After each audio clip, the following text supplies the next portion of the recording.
अस्सलाम वालेकुम YouTube family, welcome to my channel. उम्मीद है आप सब खैरियत से होंगे। आज हम बनाने जा रहे हैं माश की दाल और देखते हैं कि ये कैसी बनती है। वैसे तो नॉर्मली CSD से आई हुई दालें साफ़ ही होती हैं, लेकिन फिर भी एक दफ़ा एहतियातन इसको साफ़ कर लिया है और अब हम इसको भिगो देते हैं। 15 से 20 मिनट काफ़ी हैं। जब तक इसमें इसको भिगोते हैं और तब तक हम अपना जो है ना बाकी इंग्रेडिएंट्स तैयार कर लेते हैं। साथ साथ ये भी सोख हो जाएगी और हमारे बाकी इंग्रेडिएंट्स भी तैयार हो जाएंगे। जी, मैंने एक प्याज ले लिया है, लहसुन अदरक का पेस्ट बना लिया है, तीन या 4 हरी मिर्चें ले ली हैं और टमाटो जो है ना वो भी काट के डाल लिए। और अब हम डालते हैं थोड़ा सा ऑलिव ऑयल, चूँकि अब हमने लो ऑयल में चीज़ें खाना बनाना है और इसलिए हम इसको हल्की आंच पे फ्राई करें। प्याज हमारा हल्का हल्का ब्राउन होना शुरू हो गया। अब हम इसमें ऐड करते हैं लहसुन अदरक का पेस्ट और इसको थोड़ा सा फ्राई करते हैं।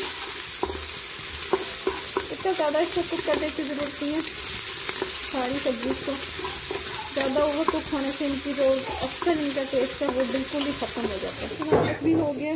अब हम इसमें ऐड कर देते हैं ग्रीन चिली एंड टमाटो। इनको हम थोड़ा हल्की आंच से बने देंगे तो दोनों टमाटर जो थोड़े सॉफ्ट हो जाएं। क्योंकि बच्चे मेरे छोटे हैं तो उन्होंने अपना शोर मचाया होगा। टमाटरों को थोड़ी देर हल्की आंच पर ढक्कन बंद करके रखेंगे ताकि ये कुछ नरम पड़ जाए। और फिर अब हम इसमें जो है ना अपने स्पाइसेस ऐड करेंगे।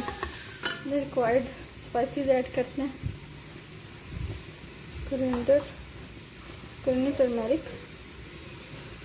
सॉल्ट अकॉर्डिंग योर टेस्ट और रेड चिली पाउडर में बहुत थोड़ा सा डाल दूँगी क्योंकि मैंने ऑलरेडी ग्रीन चिली ऐड की हुई है।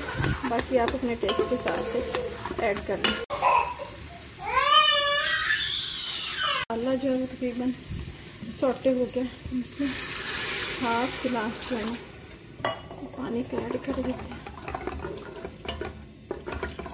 हाफ गिलास पानी ऐड कर दिया। बस अब इसमें जो है ना अपनी दाल ऐड कर देंगे। हम अपनी दाल प्रेशर कुकर में ऐड करते हैं। दाल ऐड करके हम मैक्सिमम 2 मिनट्स के लिए बस प्रेशर कुकर चलाएंगे और इसको फ़ौरन बंद कर देंगे। अब देख रहे हैं कि इसमें इतना पानी है कि मेरी दाल और सारे इंग्रेडिएंट्स नज़र आ रहे हैं। इससे ज़्यादा पानी नहीं होना चाहिए आपका।